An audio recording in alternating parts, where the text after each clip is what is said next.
fully nanotechnology in about 20 years. And the way we'll get there is actually borrowing the machines of biology. Biology is full of little machines. For example, the ribosome, which takes a tape, called an RNA molecule, reads the data off it, and then assembles a linear sequence of amino acids. Another little machine called a chaperone takes that string of amino acids and folds it up into a predictable three-dimensional shape called a protein. Other little machines gather the amino acids in the environment. Biology is made up of these machines. We can basically change these machines, reprogram them to create physical objects that go beyond biology. That's how we will create these three-dimensional printers. Today, these printers are somewhat expensive. Remember, paper printers were somewhat expensive 15 years ago. Today, they're very inexpensive. They're much better. The same thing's going to happen with these three-dimensional printers. It's going to revolutionize manufacturing. This is how we're going to manufacture most products. Biological products will take a little bit longer, but as the scale gets finer and finer, more and more products will be subject to three-dimensional printing. So physical things will become information as well. So, with that introduction, I'll just show you very quickly a few examples. This is what I want to cover today. Any questions on this? I'll go a little more slowly, but I covered a lot of this, so I'll skip over it. But let me show you a few things. So Cooper's Law, we had Dr. Cooper speak at Singularity University, which is counterpart to Singularity Institute here. It's a university we have in Silicon Valley, backed by Google and NASA. And Cooper's Law is another example of accelerating trends. These are logarithmic graphs, so as you go up the graph, we're multiplying by powers of 10, not adding, it's a straight line that exponential growth. Every level on this graph is 1,000 times greater than the level below it. So this represents trillions-fold increase over the last 100 years. Of what? Well, in this case, it's bits being moved around wirelessly.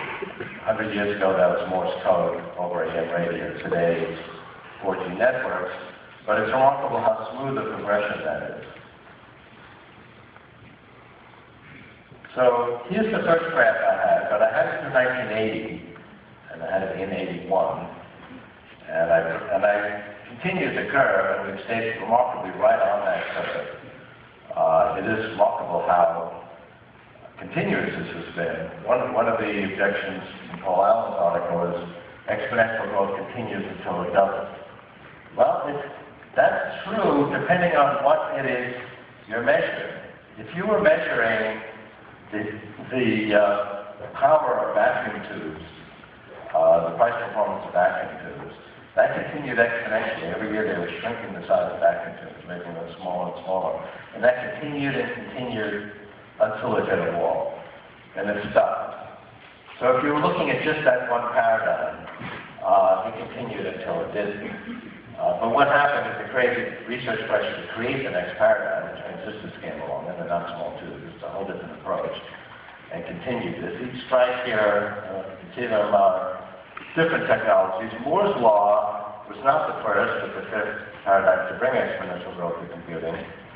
And it's been a smooth transition through 5 different paradigms. So one of the objections to the singularity is Moore's Law is going to come to an end. Gordon Moore has been one of the more conservative voices on this since about 2002. That came and went. Intel now says 2022. I actually go along with that. At that time, key features will be 4 nanometers. It's about the width of 20 carbon atoms. Around that time, we won't be able to shrink them anymore. And this fifth paradigm of flat integrated circuits will come to an end, or we'll go to the sixth paradigm, which is three-dimensional computing, and we've already started in that direction. 30% of memory chips are already three-dimensional. And that will continue this for a long time. Now, that'll come to an end. I analyze that singularity here. What is the potential of the sixth paradigm? There are arguments for what the seventh paradigm might be, but you don't even have to go there because the ultimate computing of the sixth paradigm, basically computing in 3 dimensions at the molecular level, would give you a 2-pound computer that's trillions of times more powerful than the human brain. Paul Allen actually acknowledges that analysis of the amount of computation you need to simulate either functionally or biologically your brain, and that we are approaching that now with supercomputers. That'll be $1,000 in the early 2020s. So this curve, I mean, look at how remarkably predictable it is. I think that's a very powerful message. It's gone through thick and thin, war and peace, 2 times in recessions, went through the Great Depression, 2 world wars, Cold War, nothing had any effect on it. It's a remarkably predictable trajectory. So I won't dwell on this example of electronics. Cost of a transistor, you could get 1 for $1. 1968, you can get billions today. The cost of transistor cycles come down by half. Every year there's a 50% deflation rate for electronics. It turns out to be true of any type of information technology. Hey, you want to buy 1 billion bytes of brain data or genetic sequencing? It'll cost you half of what it did a year ago, year after year. The general project was a very good example of this exponential progression. Because halfway through the project, the skeptics are saying, well, we're stuck on these various issues. There's no way we can actually get to the next stage.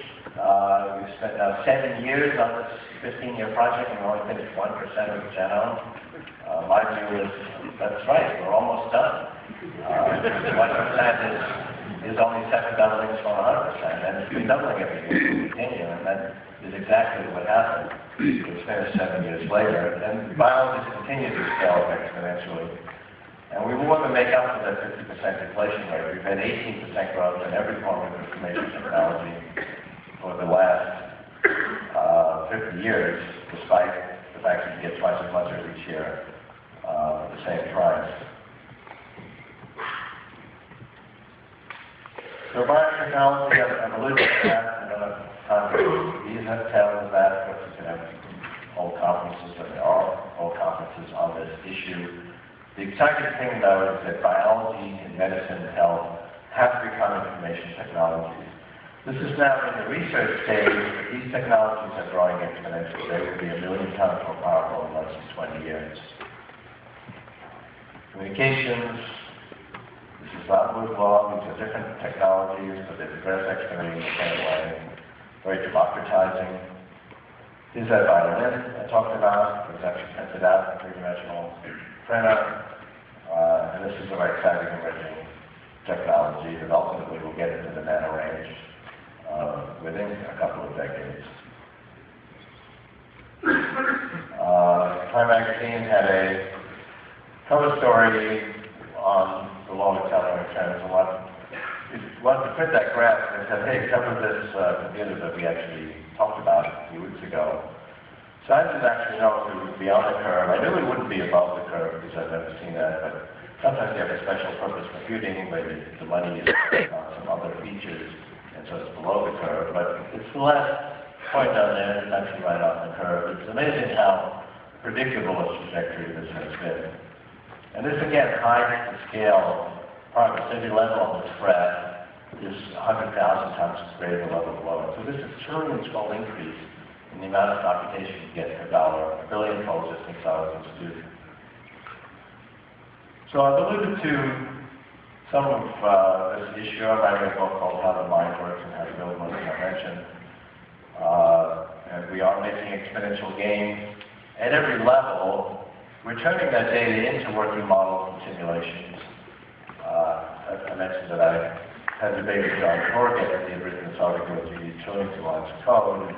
And in his article was this picture saying, this is just a small slice of the cerebral cortex. Look at how complicated it is. We could never hope to understand this level of complexity. So I actually looked up this picture before the debate, and it turns out not to be a picture of the cerebral cortex at all. It's a picture of a computer simulation of the brain. Now somebody is going to laugh at that. But clearly, simulation, we understand complexity because we created it. And many regions of the brain have been simulated. These are scaling up exponentially.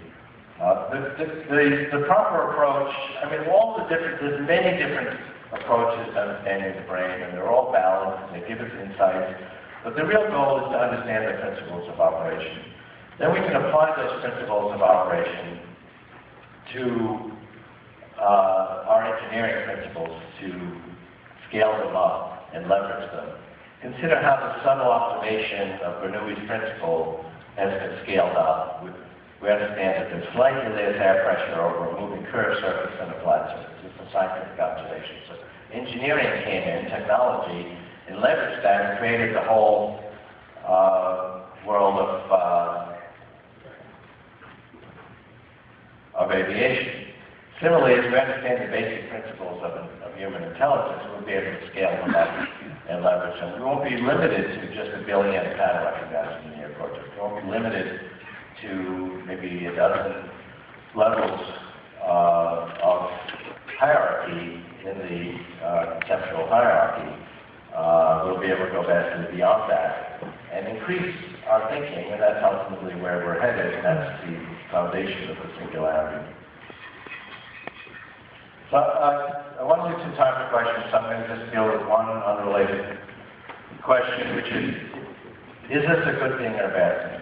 And it never ceases to amaze me how there's a very powerful view that things are getting worse in the world. And the problems are worse than they've ever been, and we're headed for disaster. We're going to run out of energy, resources, human conflict is growing. And I think as the source of the problem is we are doing a much better job of understanding what's wrong with the world. When there's a battle in Fallujah or there's some kid who's sick in Ethiopia, we're there. It's right on in our faces. And we have human empathy, so we see these problems and want to do something about it. It's actually a good thing because we actually do end up doing something about it. Very often we can't immediately, so we feel badly about it. People have a naive algorithm for assessing how the world's doing based on how often do they hear about problems versus how often do they hear about things that are going well. And they hear about lots of problems, so they assume there are more problems. It's not like these problems didn't exist. Read Thomas Hobbes or Charles Dickens about how short, brutish, disaster-prone, disease-filled, poverty-filled human life was 200 to 300 years ago.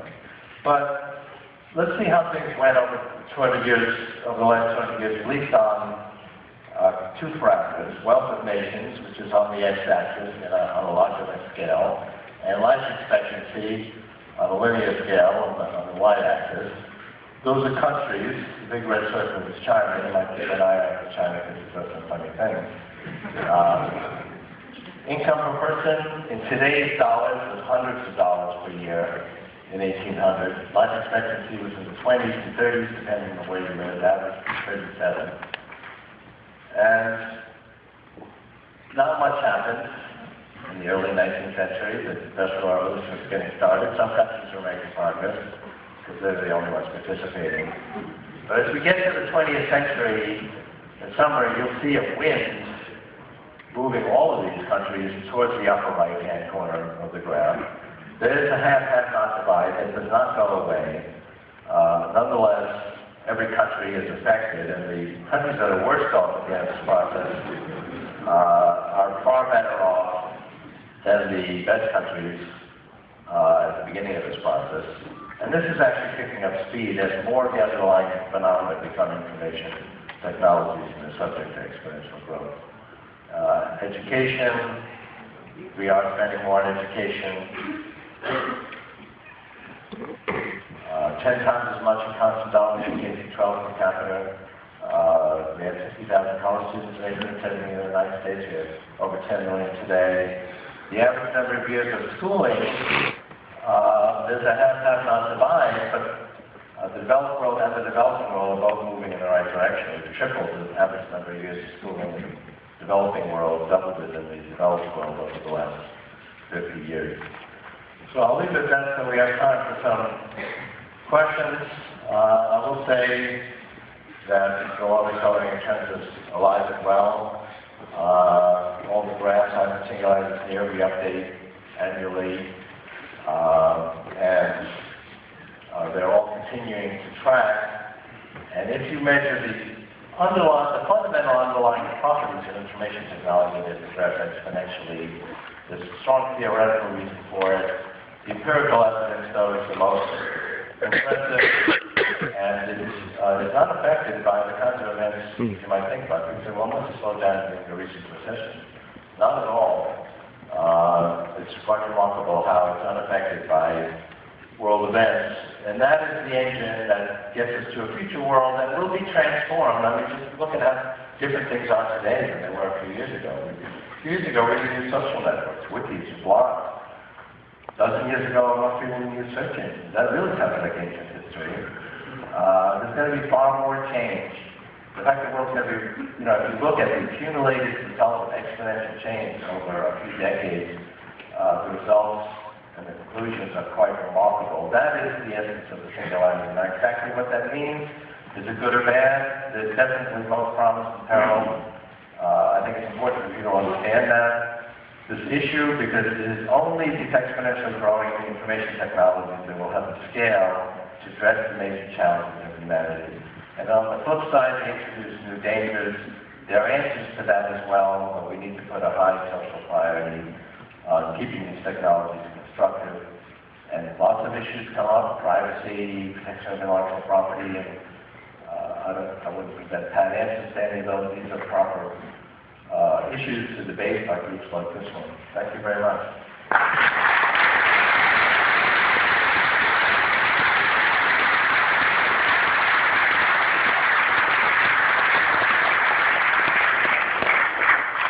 Thank you, Ray. We've got about 10 minutes per question, and we've got 2, or maybe even 3 folks coming with mics. So raise your hand, and they will come to you, and please keep it quick. Ray, David Wren here. I think it's just absolutely terrific talk. We're all very excited to be here. It's going to be a great weekend. I just wanted to ask you, though, you seem to go very quickly by the notion that perhaps the calculations of the number of synapses may not be the goal point. That there's a lot more talk now about intracellular computation perhaps taking place on the scale of 4 or 5 orders of magnitude inside neurons and possibly in the accompanying astrocytes as well. So doesn't it change the goalposts? Yeah, I mean, Hammer talks about cellular computing and tubules. I don't think there's any evidence that there is such a thing, that it has an information bearing. I think there's some very good concepts of what the different modules in the neocortex, which is the most important region, including its supporting mechanisms of the hippocampus, which recognizes new information, formats them, so we can learn them and send them back to the neocortex to be assigned. The important thing is, what do these modules do? And not necessarily what the mechanisms are. But ultimately, I think it is important to understand the mechanisms to verify that these models are correct. Biology does not always take the most direct route. It does things fairly inefficiently. But there's really no evidence of some of these theories of cellular computing in the tubules and so on. If it were true, delay our ability to biologically simulate the brain by 10 or 20 years. So it wouldn't radically change things. I don't think biological simulation is the way to go. As I mentioned, I think we try to do biological simulations to verify that our functional simulations are correct. But I'm skeptical of those particular theories.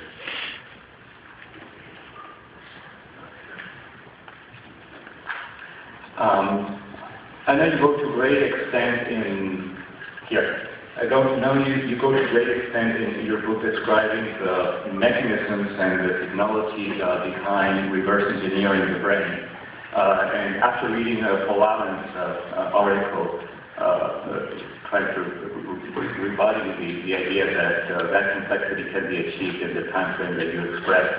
My question is, do you really believe that accomplishing intelligence equal or superior to the human brain requires a full understanding of reverse engineering of the human brain as the result of the evolutionary machine, or can we achieve the same result through a different mechanism that doesn't necessarily mimic the effect of evolution?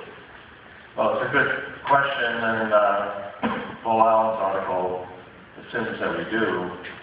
I think the answer is no. We've made very good progress in AI with no understanding of the human brain, because it's only recently that we have the tools to actually see the brain with sufficient resolution. fMRI can show you that I'm looking at it, and I actually had one while I was doing things. So you look at a picture of a loved one in one area lights up, and you solve a logic puzzle in another area lights up, and gives you some idea of what's happening where, but obviously not enough to understand the algorithms. We are now scanning methods in the living brain that can see how brains create our thoughts, the level of individual connections. You can see how thoughts create our brains, because you can see new synapses and connections, and new dendrites actually form.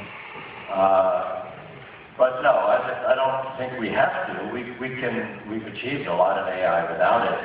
I think it's an opportunity to get these biologically inspired mechanisms. We can learn a lot about the brain. As we understand these basic principles, we can then apply them with our engineering insight. The emerging theories about how these modules in the neocortex work and how they wire together, we can then create a system that's not limited by the fact that we can only fit 1 billion modules in this table-size neocortex. The big innovation means we have this big forehead that could squeeze in more of a neocortex, but we don't have that limitation. And we can create systems that are ultimately far more powerful. So I think it's a great opportunity. There are other reasons to do it as well. So we can start fixing the brain based on an understanding of it as a network and not a chemical soup. Most importantly, it'll give us insight into ourselves. That's been the goal of the arts and sciences ever since we had art and science, to understand who we are. I've actually got more insight into my own thinking as I think about my own thinking in light of what we know about the neocortex, and it explains a lot, actually. So, why we forget things, why we don't remember very much. We actually have very little capacity in our brains. So I think it's an opportunity to get this biologically inspired paradigm. It would take us longer if we didn't do it. Dwight Kohlmeyer, Wyoming University. The way we frame things can scare people. And I've seen talk of, after the singularity, the post-human era, or it's the computer era, and humans are sort of second place at that point. Is that an accurate assessment, or is this becomes a tool for humanity? Well, it brings up the issue of the terminology we use. I actually don't like any of it. Artificial intelligence implies that intelligence is AI, it's not real intelligence. Virtual reality implies that it's not real reality. The telephone is virtual reality. You can be together in this virtual space as far as talking is concerned. That loving sentiment I told you, that was and then the term post-human or transhumanism. I mean, we're stuck with these terms, but it implies we're going to transcend our humanity. In my view, what humanity is all about is, in fact, going beyond our biological limitations. We didn't stand the ground, we didn't stand the planet. We have not stayed with the limitations of our biology, which was the life expectancy of early 20s, 1,000 years ago. We changed who we are. This computer is part of me, even though it's not inside me. I'd actually wish that it were. It's not losing it. But it's definitely part of who we are. We create these tools to make ourselves greater. We're the only species that does that. So I think we're headed for a trans-biological future. We're going to transcend the limitations of biology. We've done that already to some extent, but it's going to progress in an exponential manner. But, merging with machines, these machines we're only going to do that as they enhance ourselves and overcome medical problems and limitations in our thinking. We've done that already. I was just at a music conference, and musicians are using these incredibly sophisticated tools to create music That's why we create them. So we're going to continue to transcend. We are going to, the non-biological portion of the intelligence of our civilization is going to grow exponentially and become a larger fraction of the whole, but it's still the human civilization, which is already a human-machine civilization. We've got time for just one more very quick question.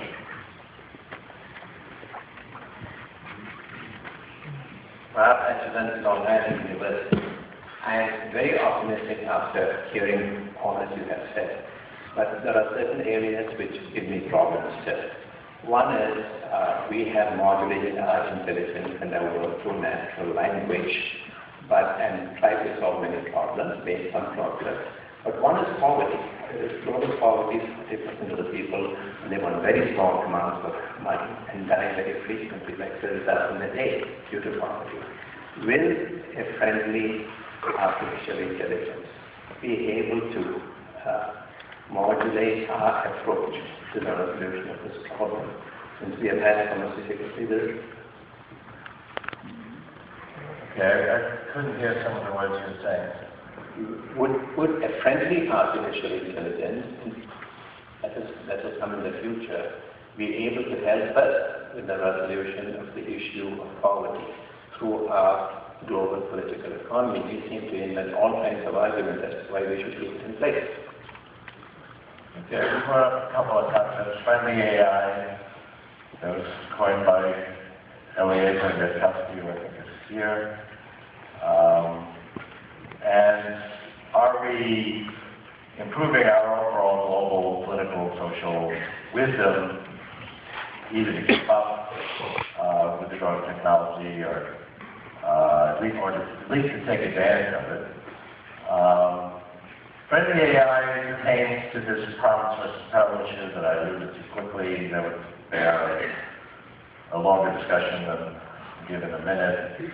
But I think it's actually a very important issue. At Singularity University, the university was founded to both address the promise side and try to apply these exponentially growing information technologies to address major challenges like poverty, water, availability, and so on, and also to deal with these existential risks that are emerging.